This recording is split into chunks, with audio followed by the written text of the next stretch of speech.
Good morning, everybody. Welcome back to our installment of Scott Selections here for Friday, October 1st. For today's play of the day, quick recap of what happened yesterday. Pretty mediocre day. Ended up losing the play of the day with James Robinson over 23.5 receiving yards. And unfortunately, went to 25.5. So we beat a decent line move. Carlos Hyde was ruled out.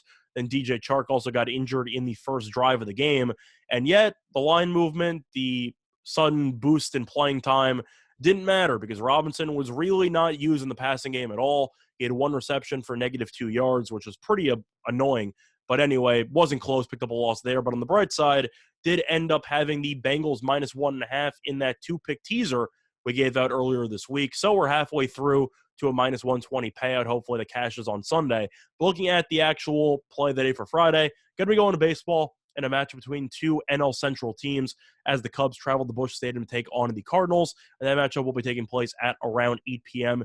Eastern time. And for the play of the day, we'll be looking at a total, and we like the over 7.5 runs at -120 on DraftKings. Time recording of 2:20 a.m. Eastern time. Coverings why I like the over in the spot. First of all, Chicago has been a phenomenal over team lately. The Cubs have gone over in 13 of their last 16 games. And just for the actual numbers here, the Cubs and their opponents have had at least 9 combined runs in 15 of Chicago's last 17 games. Translation, expect the runs whenever the Cubs play. And I think 7.5 is too low for a total. Plus, the Cubs don't exactly have a listed starting pitcher for this matchup. It was supposed to be Zach Davies, but the Cubs officially shut him down for the rest of the season, which means you should expect a spot starter, somebody to probably go around 3 innings or so before the bullpen ends up taking over. And that is a serious concern because the Cubs have a 4.43 bullpen ERA, which is the 9th highest in the league. I think this team should struggle when it comes to pitching, and I think St. Louis has a decent chance to get to at least 5 runs in this spot. Meanwhile, though, you have Dakota Hudson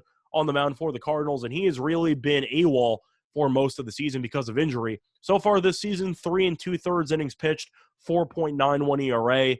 Now he's pitching again. I think he'll probably go 4 innings tops, maybe 5 innings tops, because I don't think the Cardinals want to stretch him right before the playoffs start.